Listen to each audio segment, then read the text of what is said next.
You're listening to PopHealth Week on Healthcare Now Radio. I'm Gregg Masters, Managing Director of Health Innovation Media, the publisher of ACOWatch.com, and your PopHealth Week co-host with my partner co-founder Fred Goldstein, president of Accountable Health, LLC, a Jacksonville, Florida-based consulting firm. While I often use the expression special when referring to the guests we routinely interview on PopHealth Week, today the word doesn't come remotely close to recognizing the contributions of this man. This is our third occasion to speak with this dedicated public servant, national leader and steward of U.S. healthcare resources, and committed practitioner of the healing arts.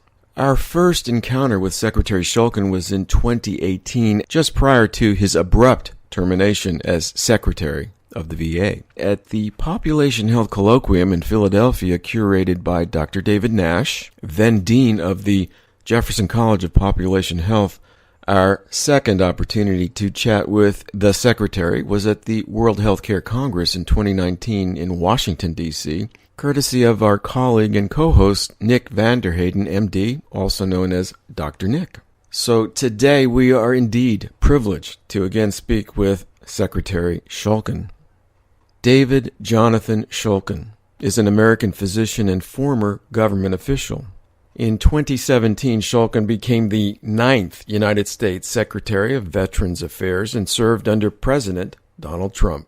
Before assuming the top spot at the VA, Shulkin served as the Undersecretary of Veterans Affairs for Health from 2015 until 2017, appointed by President Barack Obama.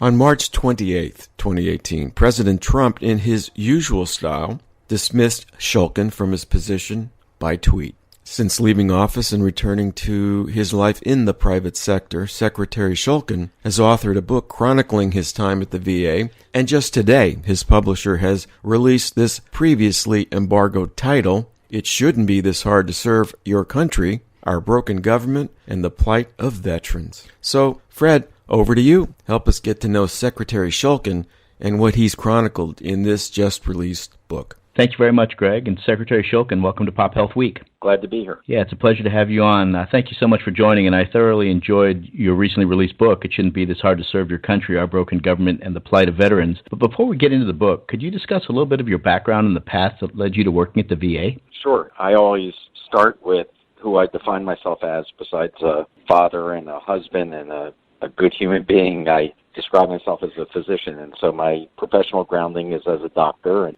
I've always thoroughly enjoyed that, but I spent most of my career, in addition to being able to practice medicine, as a healthcare executive. And so I took specialized training in healthcare management at the University of Pennsylvania, and then became one of the country's first chief medical officers, where I spent a decade at the University of Pennsylvania as their chief medical officer, and did a variety of things working at other health systems, leading up to becoming the president and CEO at Beth Israel in New York City, and then went on to lead a hospital system in New Jersey called Morristown. And from there, I was fortunate enough to be given the opportunity to serve in the Obama administration and then finally in the Trump administration. What sort of led you to write this book? I thought hard about the reason why I entered government in the first place. And the reason why I decided to leave as a CEO of a health system and move to Washington and take both the reputational risks but also the financial reduction was because I felt strongly about two things, and they're the reasons why I wrote the book. The first is I feel strongly about the duty of public service, and when your country needs you, especially being so fortunate to have grown up in such a great country, and if you can contribute and have the skills and competence to be able to help, I didn't feel like I could say no. So I feel strongly about public service. I know many people, including many of your listeners, do as well. And then secondly, I felt very strongly about helping improve the system for caring for our veterans. Watching what has happened to many of our veterans as they've returned from some of the recent conflicts, and having trained in several VAs myself in my medical training, I feel that these are people that deserve the very best that our country can offer. And reading in the papers, as many of us do, as I was doing at the time, about the wait time crisis and the veterans that weren't able to get access to the care they needed, I felt that maybe I could help. And so when I went into government, it was for those two reasons. When I left government, I felt as strongly as ever about those two reasons. And I felt that I had found the formula for actually beginning to fix many of the problems in the VA that had sustained that system for decades and was really making significant progress. And secondly, that my experience in public service was both a very positive one in terms of the mission and being able to make a difference, but a very negative one in terms of what it puts you and your family through and personal sacrifices that one has to make these days in order to serve their country. And so I really wanted to write the book for the reasons of sharing what a great system the VA truly is, why it's an essential national resource, and how we can fix it. And secondly, to try to get public service back to a place where it should be, where people feel comfortable, where they want to go and serve their country, and where they have the ability to contribute the best to help their fellow citizens. You said you found the formula for making progress. What are some of the things you accomplished during your time there that you were most proud of? First of all, everything that I accomplished was certainly not my accomplishment alone. There's 370,000 dedicated people who work in the VA every day, and I work closely with members of Congress and the administration and the veterans groups all to accomplish it. But I think I would probably start by answering that question, Fred, by the burning platform in which I entered government in 2015 under the Obama administration, where there was a wait time crisis. When I entered government, there were 350,000 veterans waiting for care more than 30 days, and 57,000 of those waiting more than 30 days had urgent health care problems. So we established same-day services in every VA medical center across the country so veterans wouldn't have to wait for urgent care. We dramatically expanded our use of telehealth to be able to reach veterans who live in rural areas, where 40 to 45% of all veterans live in rural areas. We posted publicly our wait times. Still, the VA is the only system in this country that I'm aware of that publicly posts its wait times so people can view them and understand where waits are and how the improvements are happening. And finally, we expanded the use of private sector health care. When I entered the Obama administration, we were at about 19% of veterans getting their care outside of VA in the private sector. When I left, that was up to 36%. And so we really tried to create a system that met the needs of the veterans. And I think that was one of the most important things that we could do, because veterans shouldn't be waiting for health care. Yeah, I know it was a critical issue, obviously, all over the press at the time that occurred. And as you said, there have been major improvements in that. Some other areas you worked on that are not just VA areas, but obviously critical to the VA, as well as the populace in the United States at large, include the Hep C issues and mental health. Can you discuss what you did around those, and particularly Hep C, your focus on that? The real superpower of the VA system is that our patients, our veterans, are with us for life after they leave the service. It really is a true population health model. And so since everybody's on a common electronic record, I was able to ask the question, how many veterans do we have that have hepatitis C, who have a lab test that shows that they have a positive serology for hepatitis C? And the answer came back almost immediately, 163,000. And so I asked the question, and then that became a mandate of mine, that I felt that no veteran should have hepatitis C now that we have drugs that are able to cure the virus at a 95% or above level. And so I gave a mandate that we would eliminate hepatitis C among the entire veteran population. The only problem was that it's a very expensive drug, and I didn't have the budget to do it. So I went to Congress and I asked them for $1.5 billion to be able to do it, and told them why, and they gave me the money.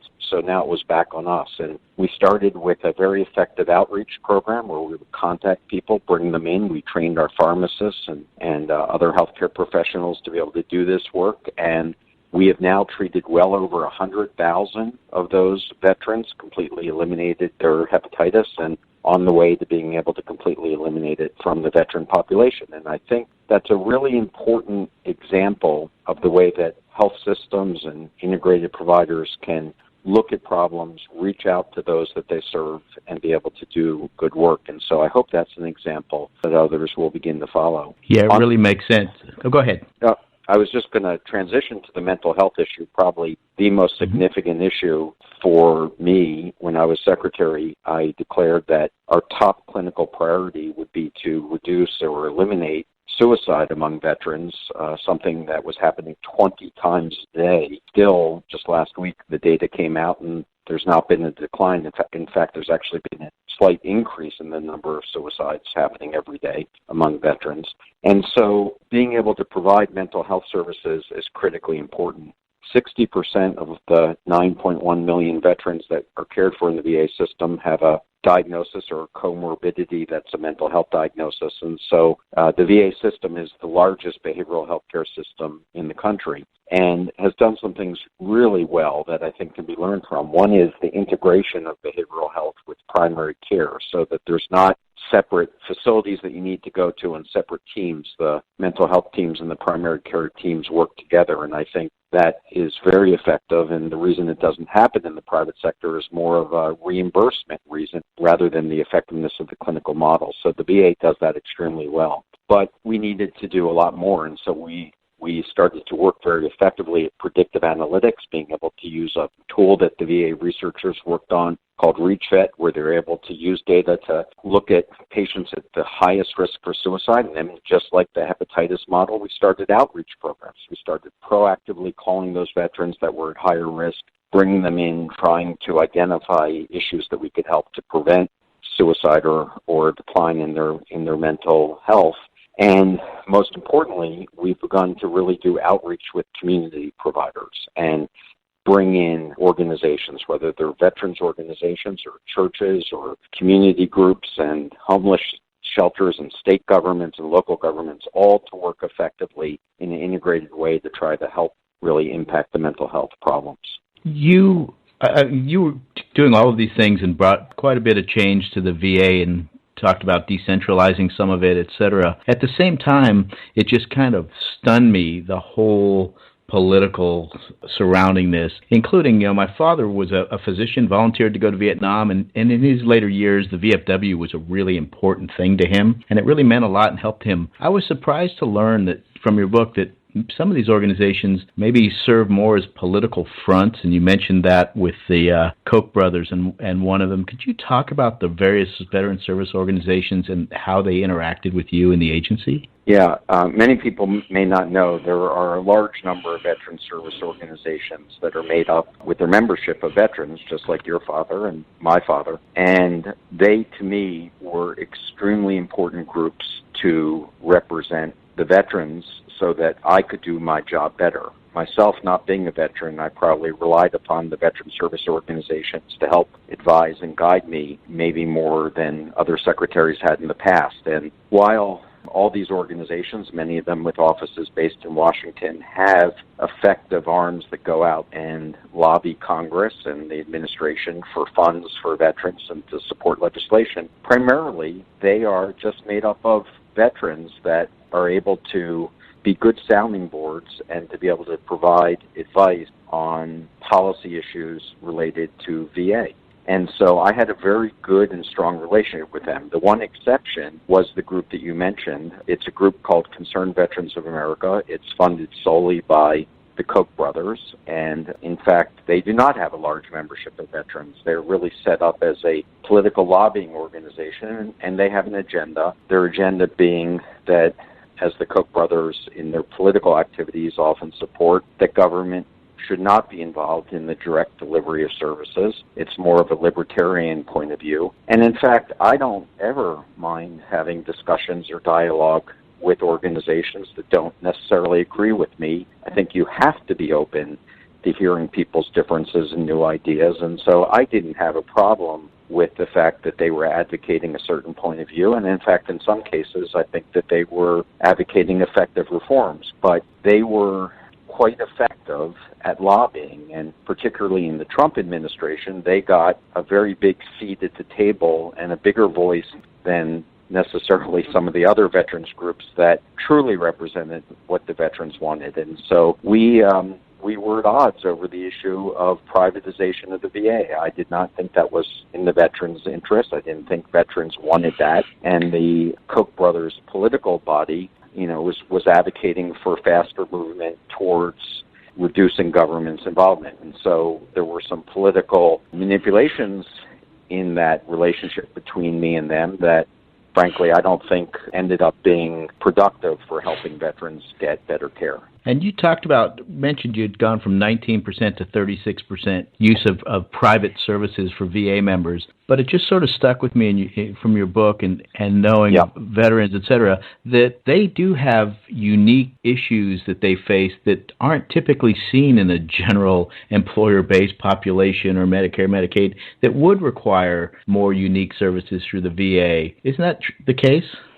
I think that's exactly right. You've stated that very well. When I came into the VA, I already mentioned I came in from the private sector, running private healthcare organizations, and I had a bias to think that healthcare organizations in the private sector probably did things better than the VA. When I came to the VA, and I actually not only helped lead it, but I put on a white coat and took care of veterans myself so I could see it firsthand, I saw exactly what you said, which is that it's not that the VA does things better than the private sector. They do things that are different than the private sector. And when you deal with the complexity, we've already talked about the issues of behavioral health, but when you talk about the complexity and the specificity of some of the problems that veterans have coming back after conflict, the private sector just doesn't do that, and they don't do it very well. And so I think what was so difficult for my time on the political environment in Washington was that nobody could label me. I wasn't a person who was against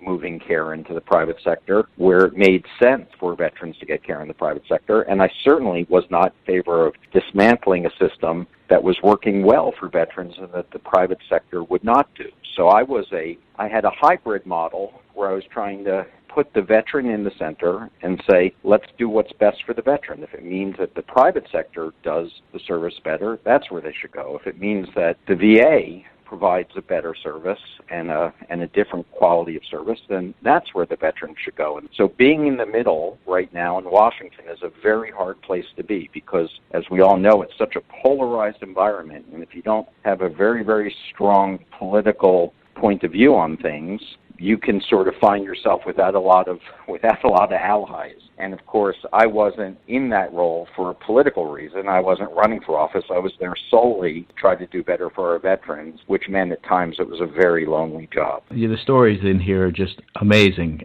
Unbelievable, Secretary. And as part of that job, you discussed potentially looking at the need to change the VA structure and maybe make it unlike other departments by removing the political appointees and the 4-year appointment of the Secretary. Could you sort of walk us through that concept? My greatest political challenge, and probably my biggest surprise coming from being a private citizen in the government, was the impact of what are called the political appointees.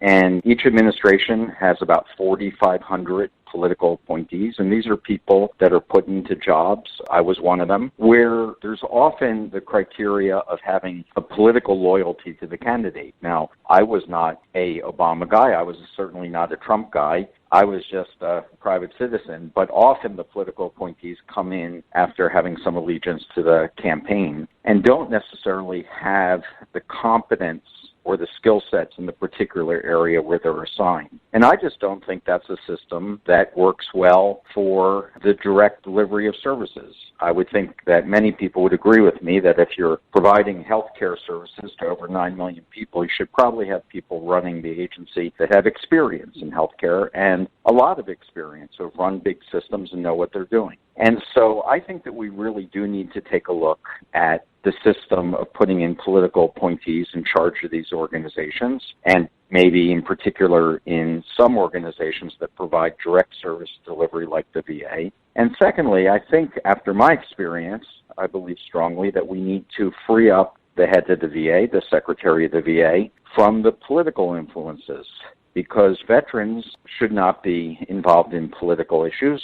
There are Democrats and there are Republicans who serve in our military, and we need every segment of our society to feel comfortable in a volunteer military. So what I'm suggesting is quasi-protected Veterans Administration, where the Secretary is given a term and not subject to the political whims of either the administration or of Congress.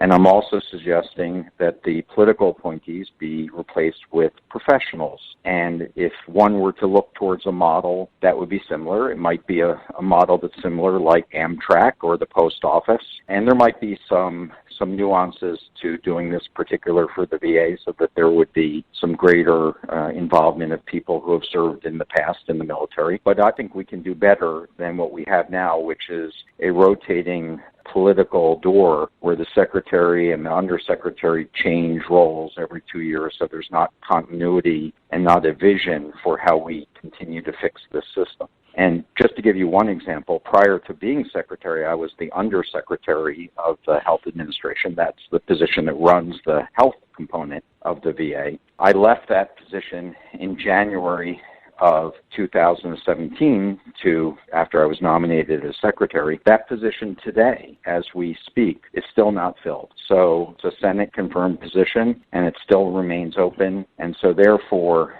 this type of political rotation, I don't think serves our veterans in the way that we owe it to them to run an organization that should be serving them. And one of the things you did that I thought was also interesting in terms of connecting sort of the political with the veterans was allowing congressional members, representatives, to have offices in the VA that was located in their district.